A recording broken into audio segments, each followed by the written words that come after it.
Hey guys, David here with a new reaction. I'm still in the process of getting that God of War review, so hang tight. In the meantime, I figured, this reacting thing, I can maybe get used to it.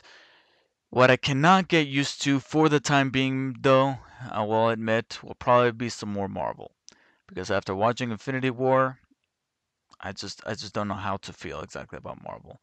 I don't mean that in a negative way. I just mean in the sense where I'm like, am I ready to revisit this after how much of a emotional roller coaster they put me through with that movie? Because I still remember the feelings I felt walking out of that theater with my girlfriend, her brother and sister, and we were just in the car like, we don't feel good. I mean, physically we were fine, but just emotionally we're just like, I just want to go to bed and crawl under the covers, maybe eat some ice cream or something. And I don't know. I just ponder about what I just witnessed.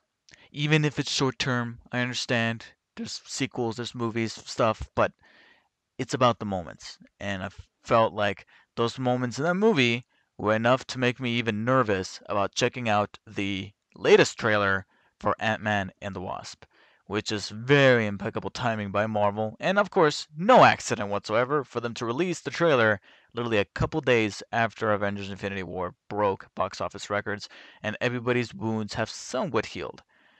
The interesting thing, though, is that they promised that this new trailer was going to address one of the biggest conundrums everybody had, which is where in the hell was Ant-Man during the entire plot of Infinity War? And do not go with that bullshit like, oh, he was there the whole time, he was just shrunk. Anyways, let's check out this new trailer, and I'll come back with my thoughts after this. Here we go. Oh, God, please do not give me some more emotional scars to bear, please. So, how long have you been Ant-Man again? Oh god. Not long. It just sort of happened. Scooter. Bad guys like you.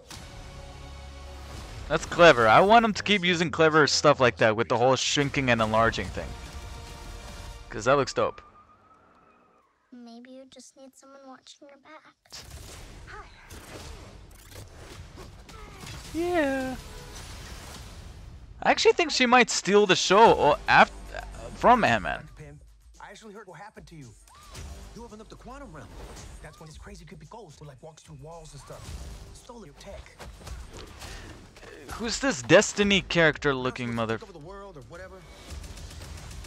Who would have believed that in your hour of need you would turn to us? Not me. Because we robbed you. Wow, all these guys are back. That's us.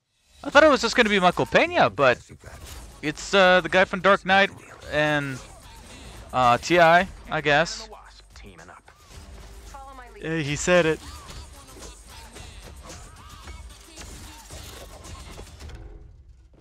She seems Wow. more intense. What the fuck? Hey, I'll take it. After Infinity War, I'll take it. You go low, I'll go high. I have wings. Why would I go low?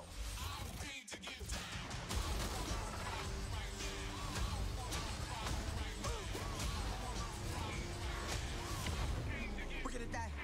I don't wanna die. We didn't die.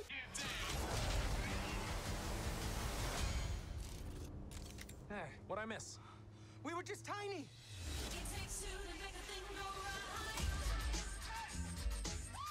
I was partners with Hank on a project called Goliath. How big did you get? My record, 21 feet. You? 65 feet. 65. Ooh. I think that's the biggest he's ever gotten. If you two are finished comparing sizes, 65. Wink, wink, nudge, nudge. Got a little problem though. That still didn't answer the question. I mean, and I guess I shouldn't have expected them to, because that would then divulge into spoiler territory. Because so far this trailer just makes it seem like Hank, and honestly, I don't think this even gave anything away about this plot of this movie, except that they're doing another heist. Only this time Wasp is going to be involved. Hank Pym has to resort to going to these guys, because I don't think he really planned on working with them in the first one. This time it's like he's voluntarily going, hey, yeah, guys, dude with the weird hair, Ti rapper trying to act. Help me out. I need your help. And they're trying to do something with this ghost person, and down the line they're gonna need help from this guy who used to work with Hank Pym, aka Black Goliath, or I guess in this case just Goliath, because I feel like eventually people are gonna be like, okay, why does every black character need to have black in the Black Panther, Black Lightning? Besides that, doesn't do anything else besides show the cool powers of shrinking and zooming out and getting big, which is obviously the draw. I'm glad that that's the draw because there's some really cool things being worked on here with the enlarging and the shrinking. Don't know how I feel about that drumming ant. I don't know how I feel about that, but I'm glad to see that this movie, or at least this trailer, is very acknowledging of the tone and the whole concept of Ant-Man, that it's like, yes, we planned it correctly, not only with the trailer but also with the movie itself, that yeah, after what you experienced in Infinity War, this is what you need next. And I'm glad to see that the trailer did not go dark, did not be like, oh my god, this is Ant-Man and the Wasp, their ultimate test. Yeah. No, it's like, no, we're still gonna have a fun heist, movie, jokes, Paul Rudd doing his thing. And yeah, besides that though, the only disappointing thing about the trailer is that yeah, it did not answer any questions. Didn't even hint at them except for that there's this person named Ghost, played this woman who, I gotta be honest, it does look like they're recycling the Valkyrie uniform from the ending of Ragnarok. I know it's a lot of fucked up, but it is what I'm seeing, and so far that's just the overall take of what the actual story of this movie is, which means I know this is gonna sound morbid as fuck, but I still hold out possibility that, and considering it looks like they're still in San Francisco and not New York, the movie's gonna play out. And then my theory is that at the end, during the end credits, that whole thing from Infinity War, we'll see it be played out, therefore confirming that this movie is probably going to be like a prequel or what's happening during the events of Infinity War, and then it's going to all tie in at the end and be like, oh, that makes sense. And now there's a reason for why maybe Ant-Man should play a bigger role, no pun intended, in the next Avengers movie next year.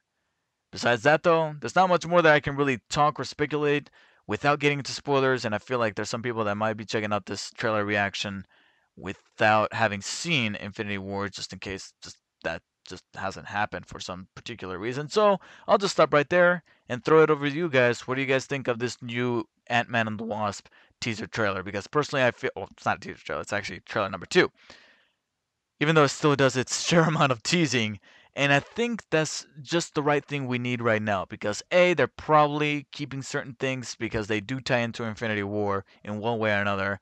But more importantly, I'm glad to see that they're still keeping the right amount of tone and humor and levity after the emotional destruction that was Infinity War. And it's the right balance, it's the right pace, because we do not need anything dark and heavy at this point. And I think Ant-Man and the Wasp is the right exact thing that the doctor ordered. Thank you guys so much for watching. Make sure to support this video by hitting the like and share button. And if you guys want to see me do some more reactions, just say the word, and whatever thing comes out next in trailer form, I'll try to react to it, being that I have not seen it at that point.